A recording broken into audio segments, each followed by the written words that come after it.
Le petit Bruce, 8 mois, est né avec un problème à la bistouquette. Une phimosis. En gros, le prépuce est bloqué et il faut circoncire. On est en 1966. Pour faire ça, on utilise une aiguille chauffée à blanc. Et pas de chance pour Bruce, elle glisse et ziou, la zigounette, y a plus. C'est là que va entrer en jeu un nouvel être odieux. Dr John Monet. Lui, son créneau, c'est l'hermaphrodisme. Il étudie les enfants qui sont nés à la fois garçons et filles. Et pour lui, la sexualité, c'est totalement une construction sociale. On est en 1966, John Monet est l'un des pères du concept de genre.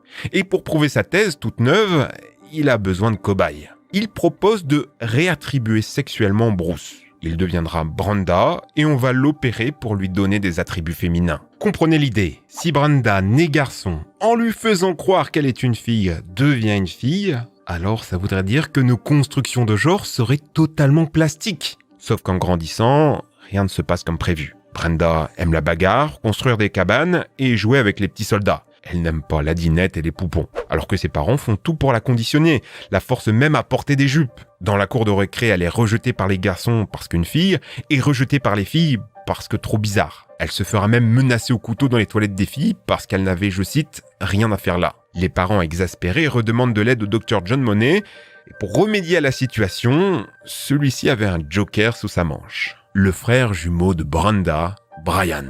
Oui, Bruce et Brian sont nés en même temps. Tous les deux ont une phimosis, mais Brian va être épargné par la boucherie. Pour John Monet, c'est une opportunité en or. Si Brenda était la patiente parfaite, Brian serait l'assistant de son œuvre. Ce qui se passe ensuite, je peux pas vous le raconter sur YouTube. Juste, il va y avoir des bails entre frères et sœurs de 10 ans, le tout photographié par John Monet. Pour lui, il fallait leur faire répéter des scénarios d'adultes pour qu'ils intègrent leur conditionnement de genre. Les années passent, et à 14 ans, malgré les piqûres d'oestrogène, Brenda reste un garçon manqué. Ses parents lui avouent tout, c'est le choc, mais aussi une libération. Brenda demande à être renommé David, le garçon qu'il a toujours été. Et tout ça va très mal finir. Le père sombre dans l'alcoolisme, la mère fera des tentatives de S, Brian, son frère, deviendra schizophrène et passera à l'acte.